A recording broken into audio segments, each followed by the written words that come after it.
My fingers froze mid-decoration on the sugar cookie as my mother-in-law's words sliced through the kitchen air. We're going back to our traditional family-only holiday dinner this year. The royal icing I'd spent 3 hours perfecting suddenly felt heavy in my grip. The intricate snowflake design I was creating, the same pattern that had won silent approval from her last year, blurred before my eyes as blood rushed to my ears. Family only. Not me. After 5 years of marriage to her son. I watched her perfectly manicured finger trace a deliberate circle on my countertop, leaving a visible smudge on the surface I'd polished just hours earlier for her visit. My gaze shifted to the calendar hanging on the refrigerator, where I'd blocked out the entire week in red marker. Holiday dinner prep. The spreadsheet detailing my cooking timeline lay open on my tablet, ingredients already purchased, specialty items special ordered weeks ago. Jessica will be there, of course, she added with a dismissive wave. She's different. She's the mother of my first grandchild. My name is Olivia, I'm 34 and a dedicated event planner. This is the story of how I transformed an exclusion into the most meaningful celebration of my life. I don't understand, I said, carefully setting down the piping bag beside the cookies I'd spent the entire morning decorating. I've hosted the holiday dinner for the past 5 years. Margaret's perfectly lined lips curved into that familiar smile that never quite reached her eyes. Yes, and it's been interesting. But this year, with Thomas's new baby, we want to keep it intimate. Family only. Thomas was Nathan's brother, and his wife Jessica had given birth to their first child 3 months ago. Jessica, also an in-law, was apparently family. The distinction wasn't lost on me. Jessica will be there? I asked, already knowing the answer. Well, of course, Margaret waved her hand dismissively. She's different. She's the mother of my first grandchild.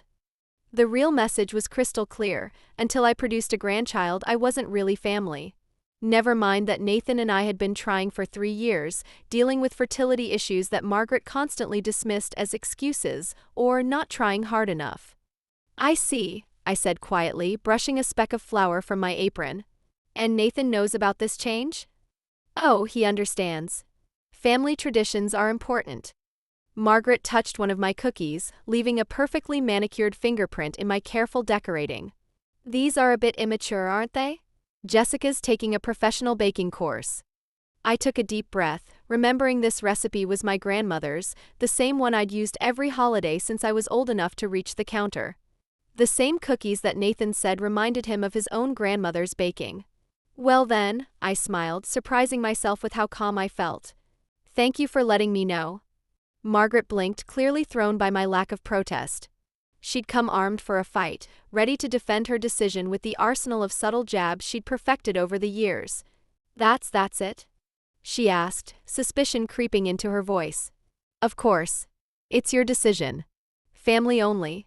I completely understand. She lingered for a moment, perhaps waiting for tears or pleading. But I simply returned to my cookies, humming Silent Night under my breath. Finally, she gathered her designer purse and headed for the door. Dinner's at 6 on Christmas Eve, she called over her shoulder. I'll tell Nathan to bring that sweet potato casserole you usually make. Jessica found a better recipe for him, I replied, my voice light. After she left, I sat at my kitchen counter looking at the cookies I'd spent all morning perfecting. 5 years of trying to win Margaret's approval, of hosting perfect dinners, of swallowing her backhanded compliments and subtle digs about my inability to give her grandchildren. I picked up my phone and called my best friend Sophia. She did what? Sophia exclaimed after I explained the situation. Uninvited me from Christmas. Family only, I repeated, surprised by how steady my voice remained. That which? What did Nathan say? He's at a conference until tomorrow. She made sure to come when he wasn't here. You have to tell him. I looked around my kitchen at the boxes of holiday decorations I'd pulled out that morning, at the schedule for Christmas dinner I'd already planned. No, I said slowly, an idea forming. No, I don't think I will. In fact, I have a better plan.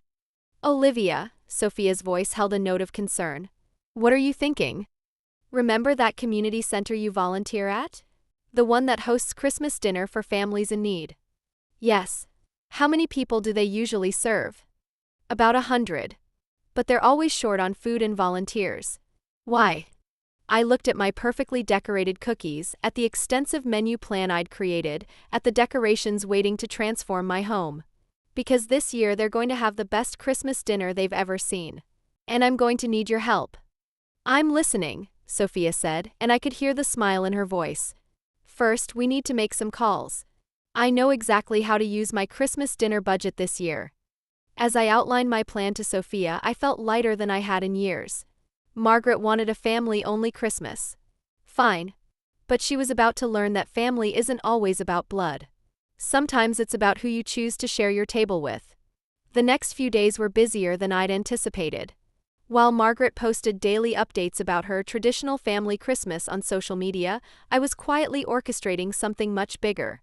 Nathan returned from his conference and, as I predicted, came home with Margaret's version of events. "Mom says you're okay with skipping Christmas this year," he said cautiously, watching me chop vegetables in the kitchen. "She mentioned you had other plans?" I smiled, keeping my tone light. "Oh yes, I'm helping with a community dinner. Don't worry about me." He looked confused, clearly expecting the hurt or anger Margaret had probably warned him about. "Are you sure? I can talk to Mom." "Absolutely sure," I replied, reaching up to kiss his cheek. "Your mom wants a traditional family Christmas. I respect that. Besides, I'm excited about my plans." Over the next few days, I watched Nathan grow increasingly uneasy with my cheerful acceptance. He'd come home to find me baking dozens of cookies, preparing freezer meals, or coordinating with Sophia on the phone.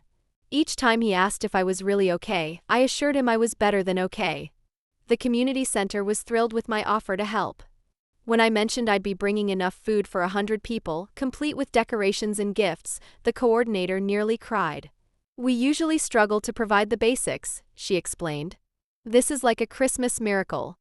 What Margaret didn't know was that I'd been saving all year for Christmas dinner, planning to make it extra special. Now, instead of spending it on her ungrateful family, every penny would go toward making Christmas memorable for people who would actually appreciate it. Sophia and I spent days transforming the community center. We hung twinkling lights, set up Christmas trees, and created centerpieces for each table. My grandmother's cookie recipe was multiplied by 10, and we spent an entire day decorating cookies with volunteers. I ordered custom gifts for each family based on information the center provided: warm coats, toys, gift cards, and essential items they needed. I didn't tell Nathan the full extent of my plans. When he asked about the community dinner, I kept my answers vague, simply saying I was helping serve food. In truth, I was recreating everything I would have done for Margaret's dinner, but on a much larger scale and for people who truly needed it. As an event planner, I had connections with local restaurants and catering companies who were happy to lend their industrial kitchens during off hours. Several of my clients even donated food and supplies when they heard about our cause. With my professional experience and Sophia's volunteer network, we managed to coordinate a team of 20 volunteers to handle the cooking and setup in just 10 days. Christmas Eve dawned bright and clear. I kissed Nathan goodbye as he reluctantly prepared to head to his mother's house, which was just a 15-minute drive across town. "I still wish you were coming," he said, lingering at the door. "I know. But this is important to me," I replied, already dressed in my favorite holiday sweater, ready to head to the community center after loading my car with the last batch of homemade desserts. "I'll see you later tonight. I promise." The community center was transformed by afternoon. Twinkling lights hung from every corner, tables were set with holiday centerpieces, and the scent of roasting turkeys filled the air. Volunteers arrived early, many bringing additional dishes to share. The kitchen bustled with activity as we prepared the final touches for the dinner. At 5 o'clock, families began to arrive. Many stopped in the doorway, eyes wide at the transformation of the usually stark community center. Children gasped at the sight of the Christmas trees, each decorated with handmade ornaments and surrounded by wrapped gifts. An elderly woman clutched my hand as I showed her to a seat. "I haven't seen a spread like this since my husband was alive," she whispered, tears forming in her eyes. "We used to host the whole family for Christmas dinner." Her voice broke. "We haven't had a real Christmas dinner since." "Well, you're having one tonight," I smiled, handing her a plate. "Everything's homemade." By 6 o'clock, the place was full of laughter, conversation, and the kind of genuine joy that no proper family celebration could match. I was serving hot chocolate when my phone buzzed with a text from Nathan. "Where are you?" Mom's dinner is a disaster. Jessica's new recipe burned and the store-bought turkey is still frozen. Everyone's arguing. I looked around at the happy faces, at children decorating cookies at the craft table Sophia had set up, at families enjoying a meal together without judgment or conditions. "I'm exactly where I need to be," I texted back, adding a photo of the beautifully decorated community center. "Having the best Christmas Eve of my life." My phone immediately lit up with calls from both Nathan and Margaret. But I silenced it. They could wait. Right now I had cookies to serve and carols to sing with my new extended family, one that didn't care about blood relations or grandchildren or perfect recipes. As I watched a young girl carefully decorate a cookie using my grandmother's recipe, I realized something important. Sometimes the family you choose is more precious than the family you're born into. And sometimes being excluded from one table leads you to build a bigger, better one of your own. The impact of that Christmas Eve rippled through our lives in unexpected ways. By midnight, my phone had over 30 missed calls, most from Margaret, several from Nathan, and even a few from Jessica, who apparently was mortified about her failed cooking debut. I finally answered Nathan's call as I was helping clean up the community center. The joy of the evening still hummed in my veins as children left clutching presents and parents thanked us with tears in their eyes. "Olivia," Nathan's voice was a mix of awe and regret. "The photos you sent, did you organize all of that?" "Yes," I said simply, watching Sophia pack leftover cookies to send home with the volunteers. "This is what I chose to do with our Christmas budget instead of hosting your mother's perfect dinner." "It's incredible," he paused. "Mom's dinner was, well, it was awful. Everyone left early. She's furious." "I'm sure she is," I replied, not feeling an ounce of sympathy. "How's Jessica's recipe book working out?" He let out a shaky laugh. "Everything burned. We ended up ordering Chinese food, but most places were closed. Mom's still in tears about ruining her traditional family Christmas." "I had to leave early too," he added quietly. "I couldn't stop thinking about you after seeing those photos. I told Mom I was checking on you." I thought about the families who had just left our dinner. How many had said this was their first real Christmas celebration in years? Sometimes traditions need to change, Nathan. Sometimes we need to realize what really matters. The next morning, Christmas Day, I woke up to find Nathan sitting at our kitchen counter, staring at the dozens of thank you notes that families from the community center had written. He'd gotten home late last night, after I'd already fallen asleep, exhausted from the event. "Why didn't you tell me?" he asked softly. "About Mom uninviting you about all of this?" I poured myself a cup of coffee, taking my time to answer. "Because you needed to see who your mother really is without me pointing it out. And because I needed to prove something to myself." "What's that?" "That I don't need your mother's approval to be part of a family, that I can create something beautiful and meaningful without her permission." He nodded slowly, picking up one of the cards covered in childish handwriting and glitter. "You certainly did that. These people, they'll remember this Christmas forever." "So will your mother," I added, unable to keep the satisfaction from my voice. As if on cue, the doorbell rang. There stood Margaret, looking decidedly less polished than usual. Her eyes were red, her designer outfit slightly wrinkled. "The newspaper," she thrust a paper at me. "Have you seen it?" I hadn't, but there on the front page was a photo of our community center dinner. Twinkling lights and happy faces captured perfectly. The headline read, "Local Woman Creates Christmas Miracle for Hundreds of Families." "They interviewed me last night," I said, scanning the article. One of the volunteers works for the newspaper and had brought a photographer friend. They rushed to print a special edition for Christmas morning. "Look, they even printed my grandmother's cookie recipe." Margaret's face flushed. "You did this to humiliate me." "No, Margaret," I corrected her gently. "I did this because you showed me what family really means. It's not about blood or tradition or perfect recipes. It's about love, acceptance, and making room at your table for others." She opened her mouth to argue, but Nathan cut her off. "Enough, Mom.